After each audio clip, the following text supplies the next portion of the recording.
اللہ پاک کی طرف سے حضور علیہ الصلوۃ والسلام کو مدینہ کی طرف ہجرت فرما جانے کا حکم آیا، ہجرت مدینہ کا حکم آیا۔ کیوں؟ اب یہ نقطہ توجہ طلب ہے، یہ پس منظر ہوگا، یہ بات اگر آپ سمجھ جائیں تو غزوہ بدر کا پس منظر ہے، قرآنی پس منظر ہے کہ بدر کی جنگ کن حالات میں ہوئی، اس کا قرآنی پس منظر کیا ہے، یہ غزوہ بدر کا قرآنی فلسفہ کیا ہے۔ یہ مسلمانوں کی اجتماعی زندگی ان تین قسم کی حالتوں سے عبارت تھی، تو ہجرت مدینہ کا حکم آیا۔ کیوں حکم آیا؟ کہ اللہ پاک مکہ میں رہتے ہوئے اسلام کو اونچا کرنے پر قادر نہ تھا؟ بتائیے، وطن کیوں چھڑوایا گیا؟ گھر بار چھوڑ کر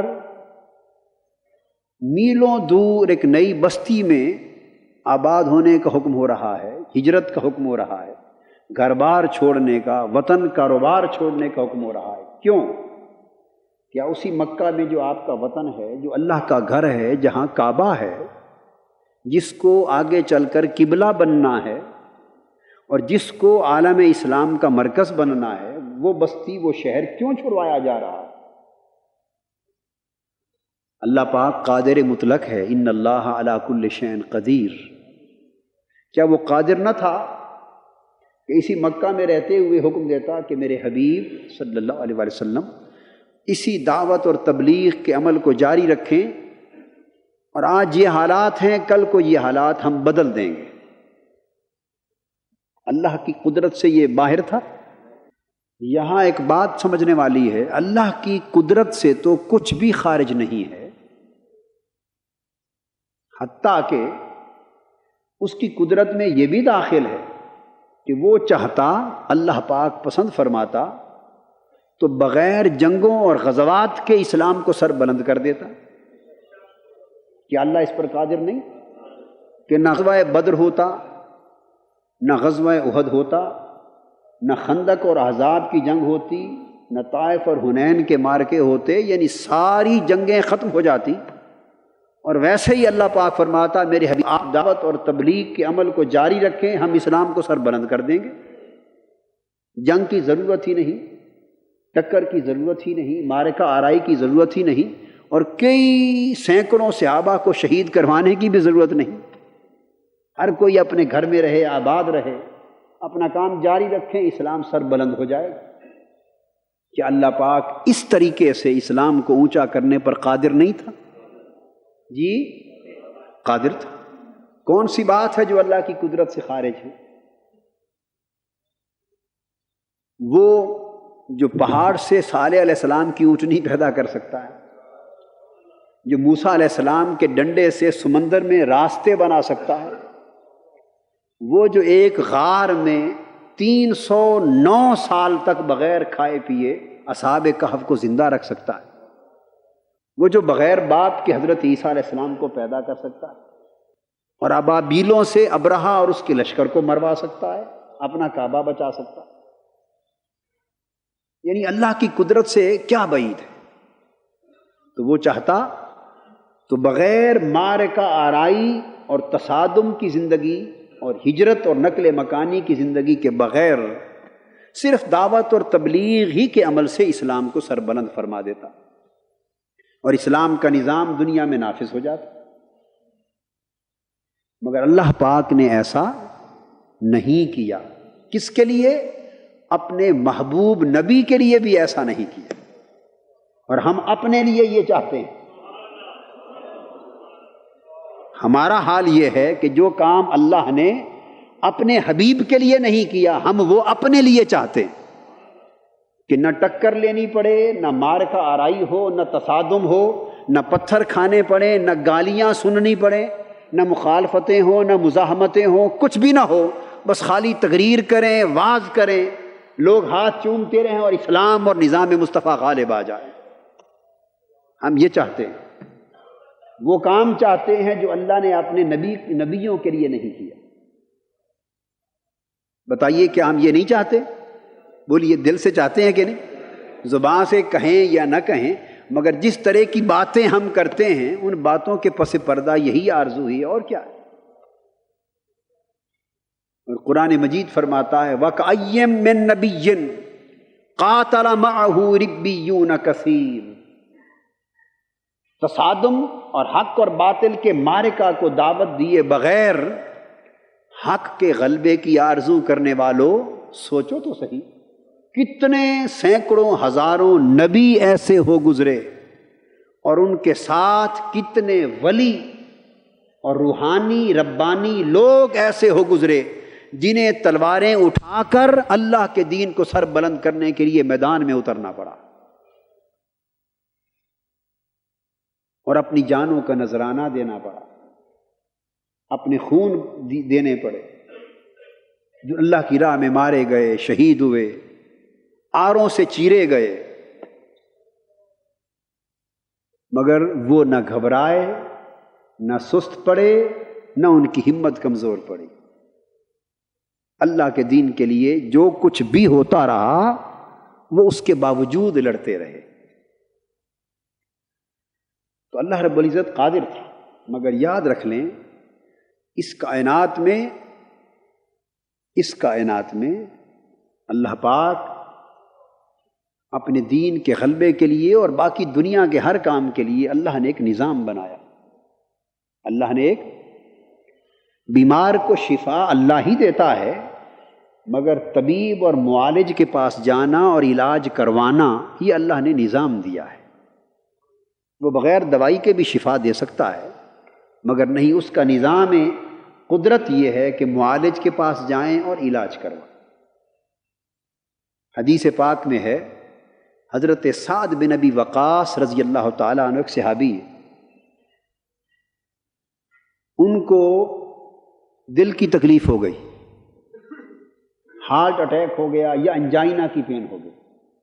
حضرت سعد بن ابی وقاص رضی اللہ عنہ، حدیث پاک، انہیں حضور علیہ الصلوۃ والسلام کی خدمت میں لے جایا گیا، چیسٹ پین کے ساتھ، سینے کی درد کے ساتھ۔ آپ نے دیکھا اور فرمایا کہ اسے عارضہ قلب لاحق ہو گیا ہے، اسے ہارٹ پرابلم ہو گیا ہے، حضور علیہ السلام نے فرمایا۔ صحابہ کرام نے عرض کیا آقا تو کیا کریں؟ آپ چاہتے تو دست مبارک پھیرتے وہیں ٹھیک ہو جاتے، اس میں کیا دشواری ہے؟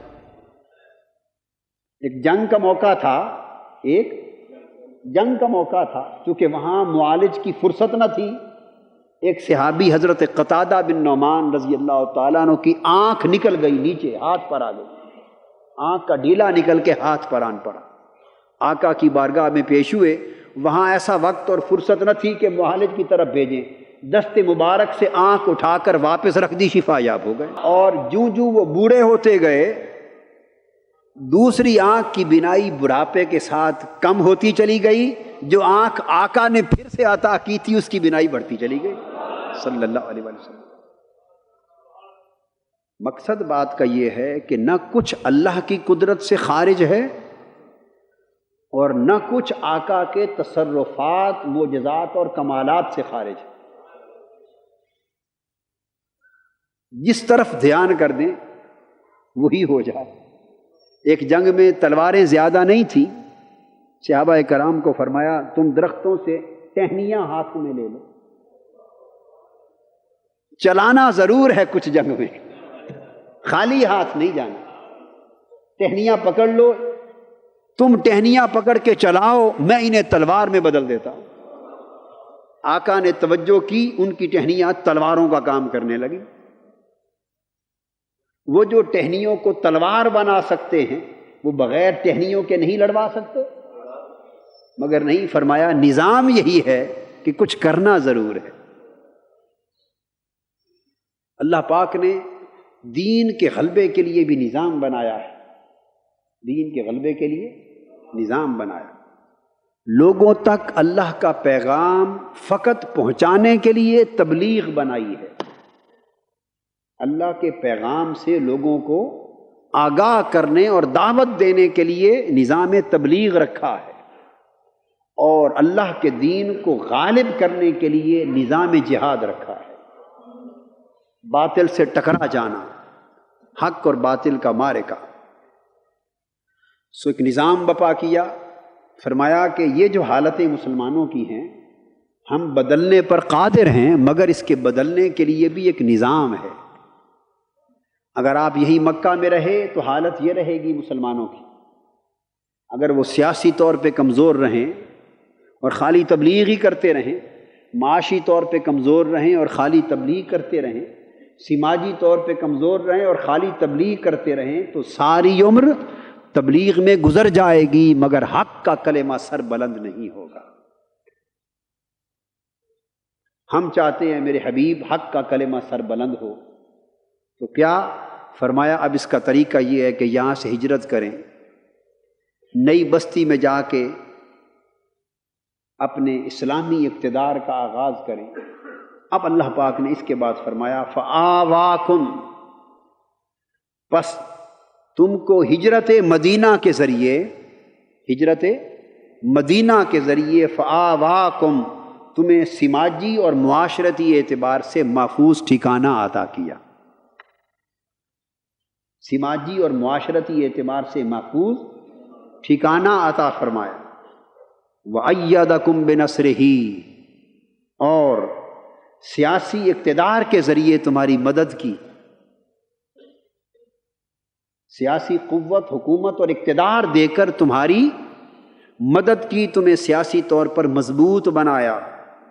وَرَزَقَكُم مِّنَ الطَّيِّبَاتِ، اور معاشی اور اقتصادی اعتبار سے تمہیں خوشحال بنایا، تاکہ نہ معاشی اور اقتصادی کمزوری رہے۔ اگر معاشی اور اقتصادی کمزوری ہو تو زبان سے حق کی سچی آواز بھی نہیں نکل سکتی۔ ہزارہا مساجد پاکستان میں آپ کے سامنے، جہاں کے خطیب مسجد کی انتظامیہ کی تنخواہوں پر جیتے، ان مسجدوں کا حال دیکھ لیں، سوائے معجزات اور کرامات بیان کرنے اور فضائل بیان کرنے کہ اور کلمہ حق اس معاشرے کے اعتبار سے وہ زبان پر لانے کی جرت ہی نہیں رکھتے، جرت ہی نہیں رکھتے۔ کیوں؟ وہ کہتے ہیں جی ہماری کمیٹی میں آدھے لوگ تو پیپلز پارٹی کے ہیں، آدھے آئی جے آئی کے ہیں، اگر کوئی کلمہ حق کہا ان کے خلاف گیا تو یہ نکال دیں گے، ان کے خلاف گیا تو وہ نکال دیں گے۔ مولوی صاحب بیچارے اپنے مصلے کی امامت، خطابت اور روزگار کی فکر میں حق کا کلمہ بلند نہیں کر سکتے۔ علامہ اقبال نے کہا گلا تو گھونٹ دیا اہل مدرسہ نے تیرا، کہاں سے آئے صدا لا الہ الا اللہ۔ مسجدوں کے ممبر و محراب حق کی آواز گونجنے سے محروم ہو گئے، اسی طرح مدرسے بھی کلمہ حق بلند کرنے سے محروم ہو گئے۔ کیوں؟ کہ اب مدرسوں کا چلنا سرکاری زکوٰۃ اور ایڈ پر مبنی، جس مدرسہ سے کلمہ حق بلند ہوگا وہاں کی سرکاری ایڈ اور گرانٹ اور زکوٰۃ بند ہو جائے گی، بس بات ہی ختم۔ قرآن کہتا ہے وَرَزَقَكُم مِّنَ الطَّيِّبَاتِ، تمہیں معاشی خوشحالی دی تاکہ کسی کے غلام نہ رہو۔ جب تک سیاسی اور اقتصادی اور سماجی اعتبار سے کوئی بھی کمزور رہے گا، غلامی کا پٹا اس کے گلے میں رہے گا، اس کا گلا دبا رہے گا، وہ کلمہ حق بلند نہیں کر سکتا۔ حق کا کلمہ بلند کرنے کے لیے آزادی چاہیے۔ اللہ پاک نے فرمایا مکہ کے معاشرے میں تمہیں وہ آزادی میسر نہ تھی، مگر تم حق کی آواز بلند کرنے والے تھے مگر دبے ہوئے تھے۔ ہم نے تمہیں مدینہ کی ہجرت کے ذریعے سماجی حفاظت دے دی، معاشی استحکام دے دیا اور سیاسی مضبوطی دے دی۔ اقتدار جب تمہارے ہاتھ میں آ گیا، حکومت تمہاری ہو گئی، سلطنت تمہارے پاس ہو گئی، تو تمہاری حالت بدل گئی۔ لعلکم تشکرون، اور یہ انقلاب اور تبدیلی تمہاری زندگی میں ہم کیوں لائے؟ اس لیے تاکہ تم سارے کے سارے لوگ اللہ کے شکر گزار بندے بن جاؤ۔ گویا پتہ چلا کہ جب تک حکومت، سلطنت اور اقتدار خالصتاً اسلامی نہ ہو جائے، معاشرہ اللہ کا شکر گزار معاشرہ بھی نہیں بن سکتا، معاشرہ نیک نہیں بن سکتا، معاشرہ صالح نہیں بن سکتا۔